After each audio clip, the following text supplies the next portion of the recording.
Okay, this is Dr. Jane here. I'm making these videos for my Langdon Park school students. Shout out to them.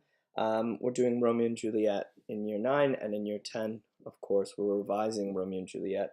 I have videos for most of the passages in the booklet, but now today, this one is about the balcony scene, and it's on page 18 of the booklet. And what I've done is I've edited down scenes to kind of give you a sense of the essentials of what's actually going on here. What's happened is Romeo's had a soliloquy already, thinking out loud, watching Juliet. He snuck into the Capulet compound. If he's found, he's killed. And he watches Juliet thinking out loud. And he overhears her, and he then gets involved. O Romeo, Romeo, wherefore art thou Romeo? Now, wherefore sounds like it's where are you? But it's actually why. Why are you Romeo? Not exactly Romeo, but why are you a Montague? Because Montague's sworn enemy. Deny thy father and refuse thy name, or if thou wilt not, be but sworn my love, and I'll no longer be a Capulet. This is pretty intense. Refuse your name, but if you don't, I'll refuse mine. Refusing your name, rejecting your identity, your house, your very self. I mean, you understand why she might not say this publicly. She has to say this alone. This is very risque. Imagine your own parents. Were you to reject your name or your religion or your identity to be with someone you've just met? That intensity is what's going on here. Shall I hear more, or shall I speak at this? The aside is Romeo really looking to us for some advice. 'Tis but his name that is my enemy. What's Montague? It's not a hand, nor foot, nor arm, nor face, nor any other part belonging to a man. She's a philosopher. What is a name? What is a name? She's a real young philosopher. Is it because, does that have anything to do with your hand, your foot, arm, face? No. This is often a joke now about that part of a man that distinguishes him as a man. His genitals, his penis, perhaps. And I think that line is pregnant, and it often gets a laugh, but it's worth thinking about this idea of identity. Like I said, she's a philosopher. Oh, just have another name. What's the big deal in a name? Because this thing that's a rose, if it was called something else, it would smell just as sweet. So the experience of an object, of a thing, and the name are separate. And it's the name that's the enemy, not the thing. Incidentally, and I do like, well, no, I'll come back to this rose, this very, very famous line about the rose.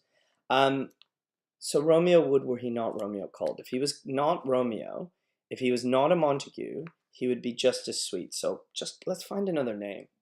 And he comes in, he barges in, back with the religious, the Catholic imagery. Call me but love, and I'm new baptized. Baptism is the washing away of sins, in preparation of the body, to receive the host and to become a Christian. So he'll be newborn, cleansed, and I will never be Romeo. Really funny. Whoa, what man art thou that thus bescreened a night, so stumblest on my counsel? What kind of person are you, covered in night, kind of barged in here? And then he's playing the game, and really I want you to notice how not a Petrarchan lover he is anymore. He's actually responding to Juliet. There's conversation. I don't know how to answer you, because by a name I know not how to tell thee who I am. My name, dear saint, is hateful to myself, because it's an enemy to thee. So, where is this? Dear saint, he's continuing this religious language. Where's that baptism? This idea, hateful, an enemy, he's pretty bold. His friends, if they heard him, would be angry. He rejects his name pretty fast. And this is this hastiness he brings to love, which I think it's true and it's exciting and it's crazy, but it should also leave us a little bit suspicious. Um, my ears have not yet drunk 100 words of that tongue's utterance, yet I know the sound. Art thou not Romeo and Montague?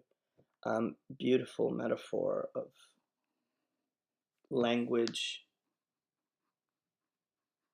as liquid, possibly alcohol.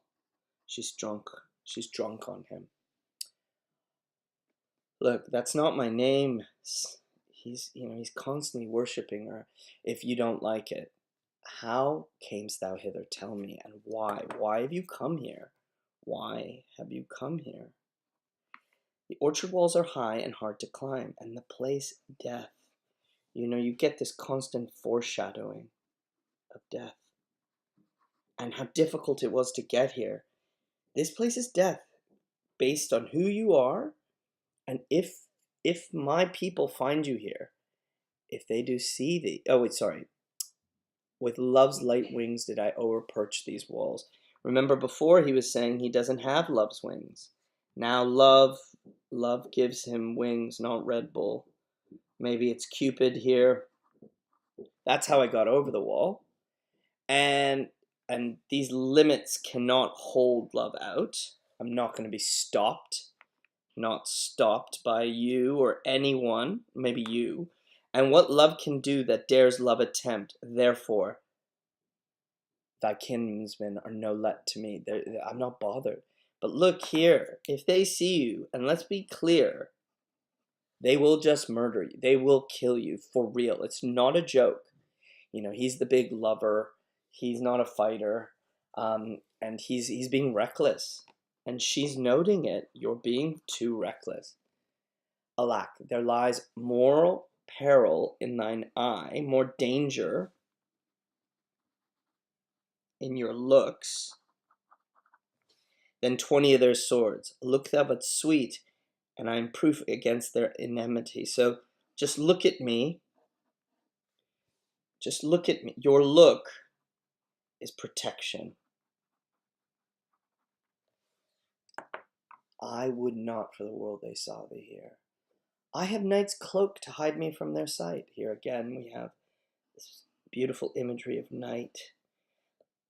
But thou love me, let them find me here. My life were better ended by their hate than death prorogued waiting of thy love. I'd rather die than wait for you to love me. And again, horrible, horrible foreshadowing here.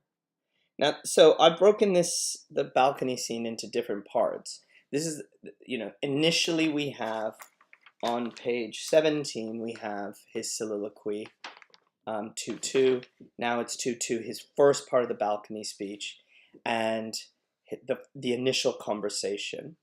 The last thing I want to just bring into your mind is this idea that a rose smells just as sweet. Okay, I'm just going to come back to it because it's something that I'm really interested in.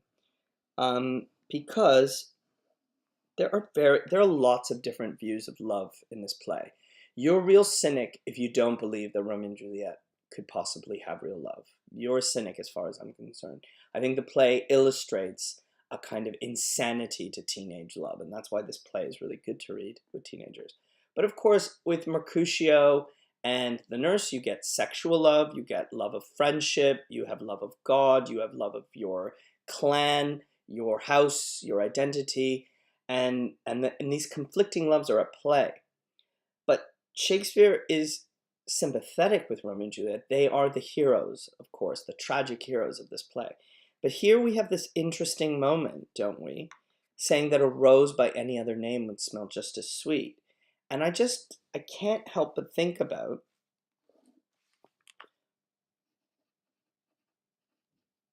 that first girlfriend that Romeo was in love with. She was a rose.